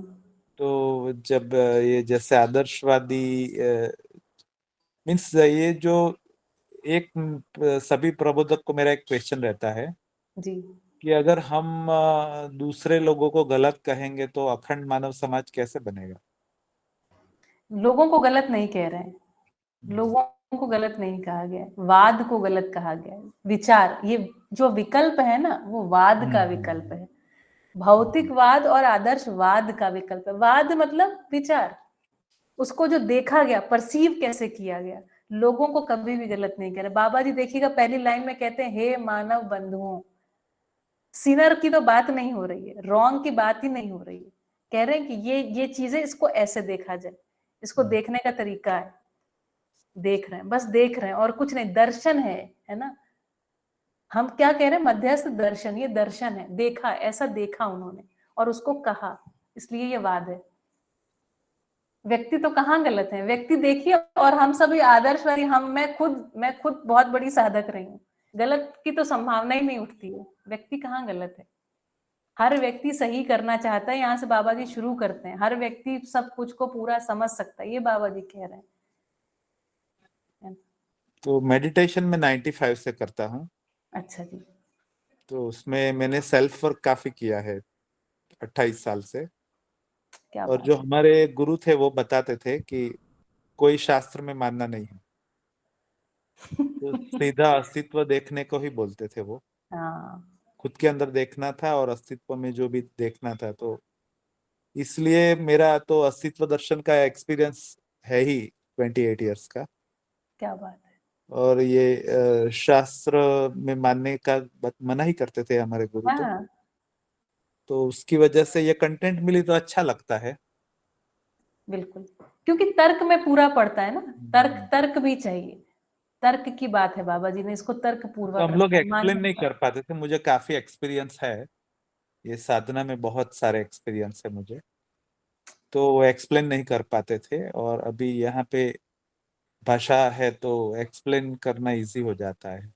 बिल्कुल बिल्कुल बिल्कुल, एकदम सही बात है। जैसे हमने आज पढ़ा ना, तो बाबा जी ने कहा वहां पे सीधा कह दिया कि क्या है, ये अनिर्वचनीय है। तो बहुत शायद किसी ने प्रयास भी नहीं किया उसको, उसके लिए दूसरा कि मुझे उसको। जो अच्छा ये लगा मध्यस्थ जी दर्शन में, जो गठन पूर्णता जो बाबा ने बताई है, जी। जो एक 61 परमाणु अंश के बारे में, जो 2 8 1832 का जो 4 ऑर्बिट की बात कराई की है, और फिर 122 आचरण उन्होंने डिफाइन किए हाँ, हैं। जी। तो होने के स्वरूप में जो उन्होंने ये खोज की है, हाँ, तो वो ये सब पुराने समय में तो कहीं ना कहीं सब बातें की थी, लेकिन सब डॉट कनेक्ट करके बाबा ने जो बात की तो मुझे बहुत अच्छा लगा। बिल्कुल। तो वो गठन पूर्णता, क्रिया पूर्णता, आचरण पूर्णता जो है वो बहुत ही बढ़िया है। दूसरा की इकोनॉमिक्स है या मनोविज्ञान है, समाजशास्त्र, या पूरे शिक्षा में तो प्रोफेसर हूँ, 31 साल से पढ़ा रहा हूँ, कंप्यूटर अरे का वाह, प्रोफेसर हूँ मैं। और बढ़िया। मैंने बीटेक कंप्यूटर में किया है, एमबीए किया है, बीके स्कूल अहमदाबाद से, आईआईटी से एमटेक किया है। अच्छा। तो 31 साल से मेरा पढ़ाने का एक्सपीरियंस है कंप्यूटर में। और खेती भी है, हमारी पापा किसान है। आयुर्वेद में मुझे रुचि है, आयुर्वेद भी का मैंने स्टडी किया है। तो और म्यूजिक में इंटरेस्ट है, कैसियो भी बजाता हूँ मैं। और सभी संप्रदाय, सभी धर्मों को मैंने पढ़ा है, पहले साधना किया, हम्म। उसके बाद सभी जितने भी उनके बुक्स है या ऑडियो वीडियो, जैसे यहाँ पे 500, ये विद्या के 500 से ज्यादा ऑडियो वीडियो सुने हैं, खाली बाबा के ही 200 सुने होंगे। क्या बात है। तो 500 तो मैं कम बता रहा हूँ, 700 800 का पता नहीं, बहुत सारे। तो वैसे दूसरे सभी लोगों के सुने हैं, दूसरे धर्म संप्रदाय के। तो बिल्कुल, इसलिए खोज मुझे, है। हाँ?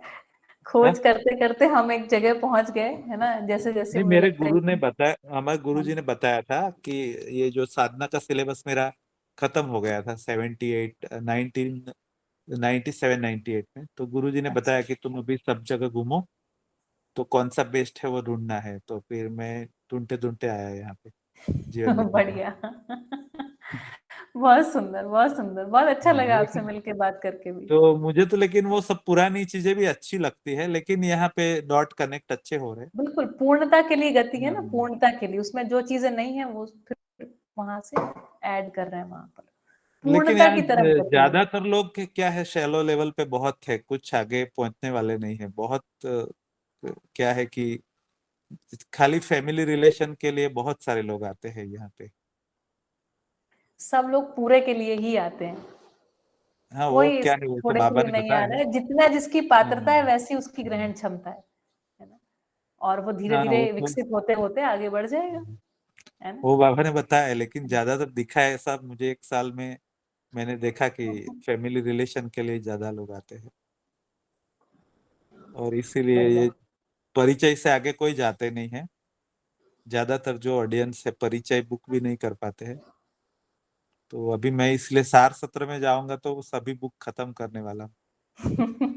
क्योंकि बढ़िया, आपकी मुझे गति ऐसा बढ़िया लगता है है। बिल्कुल, कोई अगर दूसरी बुक पढ़ेगा नहीं, परिचय ही करता रहेगा, तो मतलब नहीं है ये फिर। मतलब नहीं है। मैं अध्ययन आपकी बात अध्ययन से करते सहमत हूँ। रहते कई लेकिन अभी ठीक है, आप। पात्रता बनने के लिए मुझे लगता है कि धीरे-धीरे व्यक्ति की पात्रता बनती है और व्यक्ति आगे आता है, बढ़ता है और मुझे धीरे-धीरे एक करके। दूसरा अच्छा जो आपने बताया कि अच्छी चीज क्या लगी, जी। तो ये होलोग्राफिक लैंग्वेज मुझे अच्छी लगी। अभी अजय जैन भैया ने विसनगर की शिविर में मैं था अभी मई महीने में, तो मैंने उनको बताया मुझे कुछ अभी नया मिलता ही नहीं है जब मैं पढ़ता हूँ सुनता हूँ।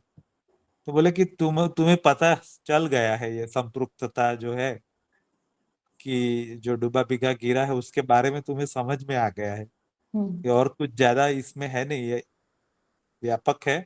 उसके अंदर हमारी एक चैतन्य इकाई है, वो डूबी बिगी गिरी है, और है कि वो जीवावस्था को चल मीन्स शरीर को हाँ, शरीर प्राणावस्था को को चला चला रही है। तो जो भ्रमित है वो जीवावस्था है हमारे अंदर, हाँ, और पदार्थ अवस्था भी है, चारों अवस्था हमारे अंदर है। हमारे अंदर इतना ठीक समझ बात में है। आ जाए तो बोले होलोग्राफिक लैंग्वेज अभी तुम्हें अध्ययन ही करना है, अंदर ही अभी देखना है, अभी हाँ, पठन खत्म हो गया, ऐसे बताया मुझे अजय भैया ने। क्या तो बात ये है। बात मुझे अच्छी लगी। मैं फिर भी पठन तो कर ही रहा हूँ, हाँ, हाँ, हाँ। नहीं, बिल्कुल। लेकिन बारीकी मेरा जैसे घर पे मेरे वाइफ के साथ थोड़े रिलेशन पहले भी अच्छे ही थे, हुँ। लेकिन थोड़े माइक्रो लेवल पे अच्छे हुए, बेटे के साथ कुछ अच्छे हुए।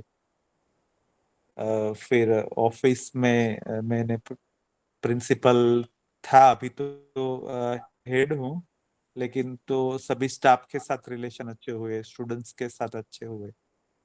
तो व्यवहारिक जो सोम भैया ने मुझे बताया था कि तात्विक तार्किक और व्यवहारिक हुँ। 3 पक्ष होते हैं, तो साधना में तात्विक पक्ष मेरा ज्यादा स्ट्रांग है, हाँ, और तार्किक और व्यवहारिक जैसे आपका अच्छा है, आपके जो अंगहार क्या बोलते हैं उसको, बॉडी लैंग्वेज है, तो आपकी ज्यादा अच्छी है, मेरी तो इतनी नहीं है। अच्छा, धन्यवाद। मैं हाँ, तो वो व्यवहारिक पक्ष यहाँ अच्छा होता है मेरे जैसे लोगों के लिए। और जिनका व्यवहारिक अच्छा है उनको फिर तार्किक और तात्विक पे जाना है। लेकिन तात्विक से मुझे लगता है कि बहुत दूर है सब लोग, समझ नहीं पा रहे। तो हाँ, ये सब आपने थोड़ा पूछा तो मैंने बताया। बढ़िया, बढ़िया। नहीं, मज़ा आया आपकी बात सुन कर मुझे के। लगता है 1 आध साल में मेरी सब बुक्स खत्म हो जाएगी, 1 साल तो शायद नहीं लगेगा, लेकिन खत्म कर दूंगा अभी। उससे पहले ही खत्म हो जाएँगी। ये सार सत्र करके मैं आऊंगा। अभी तो मैंने हाँ, वैसे ऑडियो तो सुन ही लिए काफी, तो 45 में से 33 जितने हो गए हैं मेरे। तो और भी है, अंदर 2 और प्लेलिस्ट है। तो मुझे लगता है कि अभी मेरी समझ में वैसे बुक के टाइटल से अंदाज लगा सकता हूँ क्या अंदर होगा। क्या अंदर होगा, तो ठीक मुझे बात है। भाषा समझ में आ गई, जो परिभाषा जो बोलते हैं वो समझ में चलिए, आ आपकी गई है। और मैं तैयारी अच्छी अच्छी हुई। मुझे लगता है कि जो भी विधियों से एक आपने एक कहीं न कहीं तैयारी होती है ना, हर व्यक्ति की एक तैयारी है, हाँ हाँ हाँ, बात को, वो कंटेंट मेरे को गुरु ग्रहण को ही करने मैं की। क्रेडिट देता हूँ, क्योंकि हमारे गुरु क्या बोलते थे, अंदर देखो, शास्त्र मत पढ़ो, कोई शास्त्र को मानना नहीं है। तो वो तैयारी अच्छी थी। और एक बुक जो विकल्प और अध्ययन बिंदु है वो मेरे पास रखता हूँ। तो वो क्या है कि हर बार मेरे साथ जहां भी जाता हूँ तो होती है पतली वाली। तो जब भी मुझे लगता है तो रिवाइज करता हूँ तो उसी में सब है, वो मेरी समझ में आ गया है, तो दूसरी बुक सब तो उसी में है, तो वो मैं देखता रहता हूँ बार बार। सही बात है, वो बाबा जी की तरफ से सार सत्र है, सार का एक पुस्तकाकार है ना? हाँ हाँ हाँ बढ़िया। चलिए, मुझे लगता है अब और बाकी लोगों से भी सुन लेते हैं, है ना? हाँ हाँ। अंकित भैया, निमिषा दीदी, है ना? बताइए, क्या रही अच्छी बात, है ना? कौन सी एक बात आज आप अपने साथ लेकर के जाएंगी? बताएं। जी जी भैया। नमस्ते। नमस्ते। यस। वही कण कण में भगवान है, वही चीज काफी अच्छे से सुना ही था, लेकिन और अच्छे से वो हाँ, वापस रिवीजन ध्यान में हो आया। गया और क्लियर हो हाँ, गया, ध्यान में आया। ध्यान में आया, बहुत एक बढ़िया। चीज और इससे इससे कनेक्टेड नहीं, लेकिन दूसरा पूछना था मुझे, जी, अगर समय हो तो, नहीं तो फिर कल। पूछिए पूछिए, नहीं तो कल, हाँ बिल्कुल, बताइए, आप पूछिए हाँ, तो सही। मतलब मैंने अभी कुछ दिन पहले संदीप महेश्वरी जी का वीडियो देख रहा था, उसमें कोई पूछ रहा हम्म। था कि कर्म के बारे में। तो हम्म। उन्होंने पूछा जैसे छोटी बच्ची अभी जन्म लिया है या बच्चा जन्म लिया है, उसके साथ कुछ गलत होता है, तो उन्होंने संदीप जी ने ऐसा जवाब दिया कि मेरा इसके बारे में ऐसा मानना है कि जो एक करता है वो सब पे असर होता है, और जो सब करता है वो एक पे असर होता है। हम्म। तो इसका एग्जैक्टली मतलब क्या बोलना चाहते हैं, तो वो मुझे ठीक से समझ में नहीं है, या कुछ रिलेवेंट है कि नहीं ये चीज। जो एक करता है ओके। वो सब पे असर होता है, और जो सब करते हैं वो एक पे असर होता है। जैसे असर हम कई होता बार है। अपनी जिंदगी में देखते हैं इसने तो कुछ गलत किया ही नहीं, फिर भी इसके साथ मतलब हम सब हाँ, इंटरकनेक्टेड है, उसका ही कहीं ना कहीं। बिल्कुल। हाँ, इफेक्ट आता है, इंटरकनेक्टेड होने की वजह से इफेक्ट आता है, ये बिल्कुल सही है। समाज में जो अभय है ना, वो इसी विधि से तो है ना? सभी, है ना, व्यक्ति समाधानित हो जाए, परिवार में समृद्धि आ जाए, तो समाज में अभय आ जाएगा। ऐसा ही है ना, हम तो सब जैसे कनेक्टेड, ये भैया बात बोलते, सही। हाँ, सोम भैया जैसे बोलते नासन जी टैक्स, उसका शब्द दिया है, मतलब। हाँ, बिल्कुल। मतलब आप देखिए ना, प्रभाव है ही। आप अंदर में अपने आप से पूछिए, भास स्वरूप में आपको क्या लग रहा है, ये बात ठीक लग रही है कि नहीं ठीक लग रही है? सबसे बढ़िया पॉइंटर मुझे लगता है वहां रखा हुआ है। आप अपने अंदर, आपको भासती हैं चीजें कि हाँ, ये बात सही है। अगर कोई एक व्यक्ति गलत करता है तो उसका प्रभाव हम तक आता है। बाबा जी ने किसी, कौन सी पुस्तक है, मुझे लगता है अध्यात्मवाद में या अनुभव दर्शन में कहीं कहा है कि हम यहाँ पर क्या करते हैं, ये ना यहाँ से दूर बहुत सारी जो गैलेक्सीज है वहां तक उस बात का प्रभाव है। तो ऐसा कहीं कहा गया है, वो लाइन मुझे एग्जैक्टली याद नहीं है। तो ये बात ठीक है ना?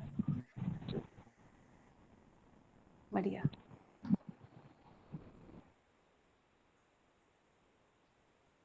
ठीक। ओके, निशा दीदी, आप भी कुछ कहिए। जी, बहुत बहुत फ्रूटफुल सेशन हो रहा है, बहुत बढ़िया इंटरेक्शन हो रहे हैं। और जो अभी जैसे केतन भैया ने बताया, वही प्रकार का माहौल है ही। और हाँ। इसी तरह से मतलब सोचना भी बनता ही है हम्म। कि जो लोग ऐसे सोच बनती है उनकी, जैसे काफी चीजों में प्रबोधक लोग कोई चीज कहना चाह रहे हैं, लेकिन समाज व्यवस्था अभी की जो है उसमें जो हो रहा है उसको गलत बता के फिर यही चीज प्राइम है, इस तरह का भी एक शो ऑफ कहीं कहीं हो जाता है। हाँ। वो हाँ। कहना कुछ चाहते हैं और कम्युनिकेट कुछ और हो रहा है। ऐसी भी स्थितियां अभी अभी हम भी यहाँ देख रहे हैं। बीच में हम्म। जब हम पहले प्राइमा फेशिया, मैं भी जब आई थी तब ये चीज हो रही थी, लेकिन मैं ऐसे एक स्टूडेंट हूँ कि जैसे आदर्शवाद विधि से चले उसमें भी हम लोग काफी सरेंडर विधि से चले कि सामने से जो कहा जा रहा है उसको अभी तो एक्सेप्ट कर ही लो। फिर मन में प्रश्न तो होते ही थे उसी टाइम पे भी, तो हम जी। लोग थोड़ा सोचते थे, कंफ्यूज होते थे, तो इसी के कारण तो हम यहाँ तक पहुंच गए। हम्म। ओके, अच्छी बात बिल्कुल। ये हुई कि यहाँ पहुंचने के लिए वहाँ की जो स्थितियां उस टाइम पे बनी थी कि यहीं कुछ भाषाभास लेवल पे कुछ गलत है, कुछ हम्म। कन्फ्लिक्ट लग ही रहा है। हाँ। आचार अलग है, विचार अलग है, वो भी हाँ। पता चलता था। तभी यहाँ तक वो भी हमारे लिए स्थिति बनी, इसी तरह से सभी के लिए है। तो हाँ और अभी अभी प्रबोधकों ने इस बात पे गौर भी किया और उसमें से उन लोगों ने काफी अच्छे से लोग बता भी रहे कि भाई कहना क्या चाहते हैं, हार क्या है चीज का। सही बात है। तो वो चीज मुझे भी छू गई है, केतन भाई सही है उसमें। और फाइनली जो बात हो रही है वो कहाँ लेके जा रही है। हाँ मेरे लिए मैं सोचूं तो मैं जैसे आदर्शवाद विधि से आई, पूरी बात टोटल व्यक्तिवादिता में और व्यक्तिगत अनुभव के लिए हम तलस रहे थे, हम्म लेकिन उसके बाद क्या होगा उसका कोई आइडिया नहीं था। और उसका जुड़ाव समाज व्यवस्था से, या जैसे नया जन्म भी हमारा होगा तो हमारा संस्कार के रूप में आगे हम कैसे आएंगे, और उसका जो इफेक्ट है, जैसे बोल रहे हैं ना कि देवी हम्म देवताओं को भी मानव जन्म दुर्लभ है, वो हम्म पूरी बात यहाँ कनेक्ट हो रही है कि भाई देवी देवताओं को जन्म लेने की जरूरत क्या है। तो आचरण पूर्णता के लिए वो अभी इस पूरी दर्शन को जब हमने समझा तब ये बात समझ में आई कि भाई ये जरूरत कहाँ है। वो हम्म, कनेक्ट वहां आदर्शवाद में कहीं पे उसका उल्लेख नहीं किया गया है कि भाई उनको सही बात। आचरण पूर्ण होना है। तो ये बात भी सहज समझ में आती है और इतना इजीली समझ में आती है और पूरी एग्जैक्टली बात कनेक्ट हो जाती है। तब हमारा प्रयोजन जो सिर्फ एक व्यक्तिगत मोक्ष का था, उसका छेद उड़ गया है, एक तरह से बोला जाए तो, कि भाई व्यक्तिगत मोक्ष से कुछ लेना देना ही नहीं है। और हाँ जहाँ जीना है हमें, एक तरह हम मोक्ष की बात कर रहे हैं और उसमें विरक्तिवादी विधि की बात हो रही है, और यहाँ पे जीना तो समाज में है। हम्म तो दोनों इतनी कन्फ्लिक्ट वाली बात थी जिसको बाबा जी ने इसने अच्छे अच्छे से जोड़ दिया कि मोक्ष हम्म, भी है और समाज व्यवस्था में ही आके सब पूरा आचरण पूर्ण होना है, तभी आप जागृति मतलब जागृति पूर्ण हो जाओगे। वो सीधी सी बात कनेक्ट यहाँ हुई तो मुझे इतना अच्छा लगा। तभी से हम तो उत्सवित हैं जब ये सब बात समझे तो। और काफी अच्छे से मैं अपने लिए प्रयासरत बहुत हूँ, क्योंकि अभी हम्म क्या है कि जैसे घर में मेरे यहाँ गोष्ठी एवरी एक साल से हो रही है, एवरी संडे को। और काफी अच्छे से लोग आ भी रहे हैं और काफी लोग जुड़े हुए हैं। लेकिन स्पेशली मैंने जो एक बात समझी, और हस्बैंड भी जुड़े हैं उसके कारण, हम्म तो अभी तक का क्या था कि समाज व्यवस्था में भी जितनी स्थितियां हम लोग फेस कर रहे हैं, फैमिलीज में फेस कर रहे हैं, हम्म वहाँ एक तरफा हमारा एक संवेदनशीलता का प्रभाव बोलो अपने पे, उसके कारण हमारा कंट्रीब्यूशन देखो, तो हम उसी लेवल पे कर रहे थे और उसको जैसे मान रहे थे कि चलो छोड़ो, और अपने में से तृप्ति तो हो रही है इससे। हम्म, लेकिन जैसे ही ये बात स्पष्ट हुई तो वो कंट्रीब्यूशन के लिए हमारा उत्साह और बढ़ता गया और उसके रिजल्ट्स भी अच्छे आए हैं फैमिलीज में, ऐसा मैंने अपने में पाया है। यस तो यस यस आगे जाके ये सब चीजें जैसे छोटे छोटे प्रयास हमारे फैमिलीज में हम लोग कर रहे हैं, इसी तरह थोड़ा शिक्षा व्यवस्था में थोड़ा कंट्रीब्यूशन हमारा हो जाएगा तो रिजल्ट्स तो आने वाले हैं, ऐसा विश्वास भी बनता है। तो मैं तो बहुत बिल्कुल। खुश हूँ उससे। हम भी थैंक बहुत खुश ही हैं, क्योंकि यू। लगातार है ना, जितना जितना देखिए, मनुष्य की ये सबसे जबरदस्त बात है कि हम जितनी हमारी पात्रता योग्यता होती है ना, उससे अधिक करने का प्रयास करते ही रहते हैं। और जो सही। उस स्थिति में जो छोटा छोटा सा क्षोभ अथवा दुख ये होते रहते हैं ना, दैट पेन हाँ बिकम्स अवर पॉइंटर, कि ये प्रेरणा स्वरूप हमको होने लगता है और हम उसके और आगे बढ़ने का प्रयास करते रहते हैं। तो मुझे सही है। मानव की ये जो एक जबरदस्त एक, इसको क्या कहें, है ना, जिजीविषा कहिए, क्वालिटी। मुमुक्षा कहिए, ठीक है, आदर्शवाद की भाषा में जबरदस्त मुझे ये बात लगती है कि हम अपनी योग्यता पात्रता से अधिक करने का प्रयास करते हैं। सही। संज्ञानशीलता पूर्ण नहीं हुए फिर भी हम लोग संवेदनाओं मतलब प्रयास ऐसा करते हैं कि संज्ञानशील व्यक्ति की तरह, इस बहुत क्रम में ही बढ़िया। हमारी पात्रता बढ़ते चली जाती है। और ये यही अध्ययन है, यही और प्रोसेस है। स्वयं में उस टाइम देखना बनता है दीदी, स्वयं में हाँ जैसे संज्ञानशीलता की जब बातें भी करते हैं हम जी और थोड़ा बहुत अपने में भी देखते हैं, उस टाइम जो चीज बात करते करते समय भी क्लिक हो जाती है कि हमारी तो क्षमता यहाँ तक की है, हमारी योग्यता व्यक्त होने की यहाँ तक की है, और हम थोड़ा और व्यक्त हो गए तो अपने में झांक पाते हैं कि यहाँ हमारा अभी और जरूरत है अपने में परिमार्जित होने का। तो वो बिल्कुल। भी हमारे लिए बहुत बढ़िया बात होती है। इसीलिए मुझे हाँ,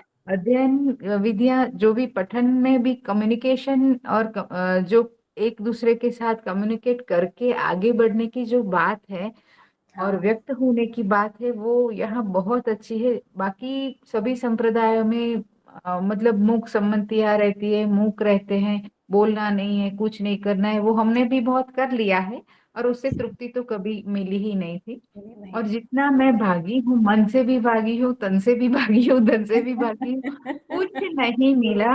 और सही अभी बात है। कुछ भी भागना नहीं है और फिर भी हम सेटल होके यहाँ बैठ के बहुत बढ़िया से अपने में अपना ध्यान हो रहा है और बाकी स्वयं के साथ पूरे अस्तित्व में छोटी छोटी बातों पे ध्यान आता है। हाँ, और सबके प्रयास से इतने सारे ग्रुप्स में जुड़े हुए तो कोई कोई पोस्ट ऐसे ही आ जाती है कि तुरंत क्लिक हाँ। हो गया और सीधा वातावरण में क्या हो रहा है उसके ऊपर भी फोकस हो रहा है।